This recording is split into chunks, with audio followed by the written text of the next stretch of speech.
누가복음 6장 12절부터 19절입니다. 그 무렵에 예수께서 기도하려고 산으로 떠나가서 밤을 새우면서 하나님께 기도하셨다. 날이 밝을 때에 예수께서 자기의 제자들을 부르시고 그 가운데서 12를 뽑으셨다.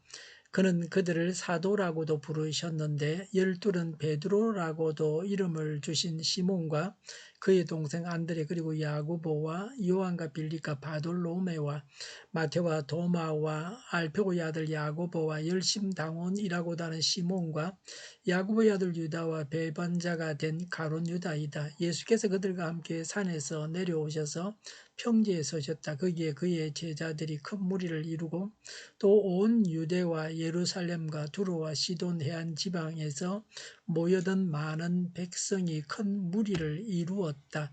그들은 예수의 말씀도 듣고 또 자기들의 병도 고치고자 하여 몰려온 사람들이다. 악한 귀신에게 고통을 당하던 사람들은 고침을 받았다. 온 무리가 예수에게 손이라도 대보려고 애를 썼다.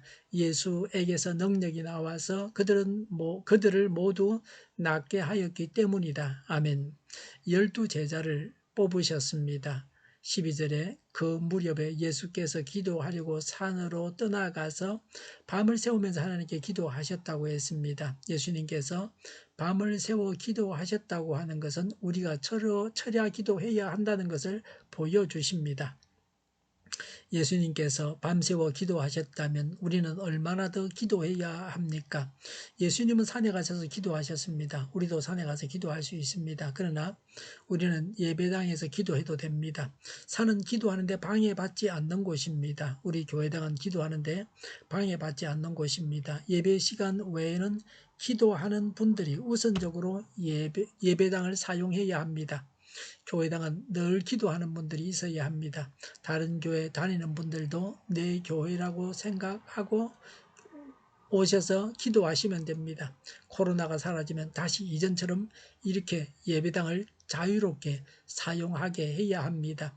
기도하는 일에 실패하면 모든 일에 실패하게 됩니다. 기도하면 하나님께서 이루십니다. 하나님께 상달되는 기도, 하나님께서 응답하시는 기도, 하나님 앞에 엎드려서 하나님과 깊은 교제를 이루는 기도를 해야 합니다. 하나님을 체험하는 기도를 해야 합니다. 13절에 날이 밝을 때에 예수께서 자기의 제자들을 부르시고 그 가운데서 12를 뽑으셨다. 그는 그들을 사도라고도 부르셨는데 라고 했습니다. 메시아가 오셔서 선택한 사람들이십니다. 메시아의 일을 돕는 자들입니다. 가장 복을 많이 받은 자들입니다. 이 세상 왕보다도 더 귀한 자들입니다. 오늘날로 말하면 대통령보다 더 복을 받은 자들입니다. 예수님의 제자가 되고 사도가 되어서 예수님을 대신해서 세상에 나간다고 하는 것은 아주 귀한 일입니다. 예수님 대신 세상에 나가서 예수님의 일을 하는 자보다 더 복된 자는 없습니다. 우리가 하나님의 일꾼으로서 복된 자들입니다. 기쁨과 감격과 감사를 가지고 하나님의 일을 해야 합니다. 14절에 12는 베드로라고도 이름을 주신 시몬과 그의 동생 안드레 그리고 야고보와 요한과 빌립과 바돌로메와 마테와 도마와 알페오의 아들 야고보와 열혈당원이라고도 하는 시몬과 야고보의 아들 유다와 배반자가 된 가룟 유다이다라고 했습니다. 12명을 뽑으신 것은 이스라엘 12지파의 대표라는 것입니다. 열성적인 사람입니다. 열성적인 사람일수록 앞에 옵니다. 베드로는 수제자라 맨 먼저 나옵니다. 가룟 유다는 막입니다. 맨 마지막에 나옵니다. 복음서마다 약간의 차이는 있지만 거의 비슷합니다. 제자라도 사도라도 다 같은 자들은 아닙니다.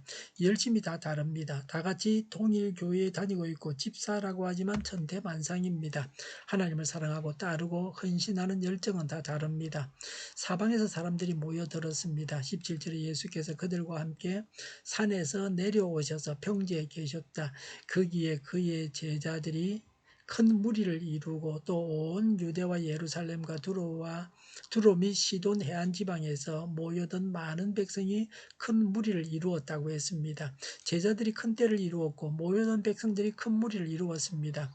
제자는 핵심 멤버들입니다. 무리는 주변 인물들입니다. 오늘날 교회 안에도 제자들이 있고 무리가 있습니다. 사실은 이 두 부류의 사람들이 다 있어야 합니다. 오랫동안 교회를 다녔지만 계속해서 무리의 수준에만 머물러 있어서는 안 됩니다.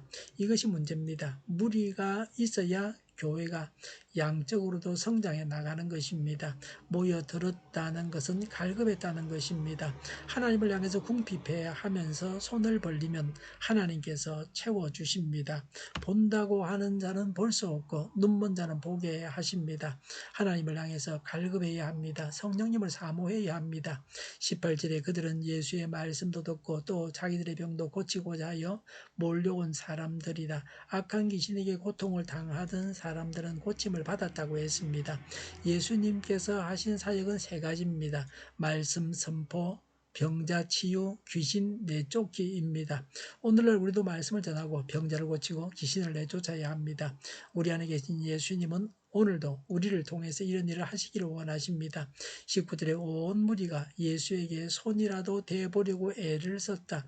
예수에게서 능력이 나와서 그들을 모두 낫게 하였기 때문이다라고 했습니다. 사람들은 병고침 받고자 열망했습니다. 사람들이 필요를 채워주셨으므로 사람들이 몰려들었습니다.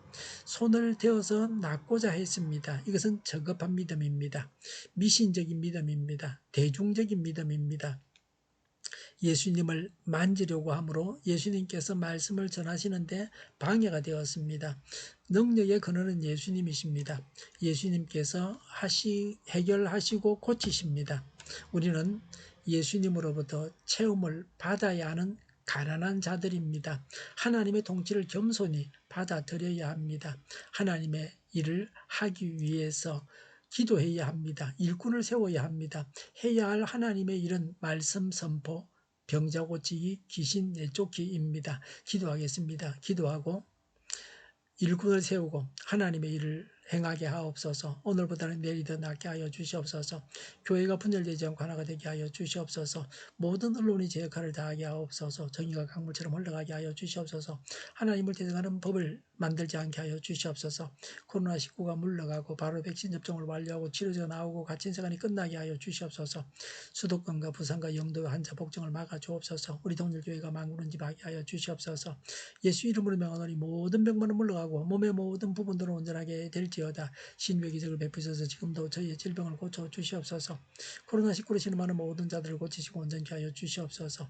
교회와 나라를 고치시고 잘못된 것을 제거해서 온전하게 하여 주시옵소서.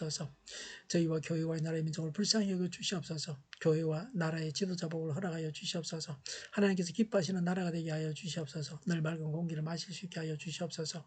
공부하는 학생들에게 하나님의 지혜를 더해 주셔서 하나님의 지혜를 주셔서 앞서가게 하시며 합격의 영광을 누리게 하여 주시옵소서. 오늘도 하나님 안에서 차고 넘치는 삶, 복된 삶을 살게 하여 주시옵소서. 감사와 찬양을 주님께 돌려드리며 예수님의 이름으로 기도하옵나이다. 아멘.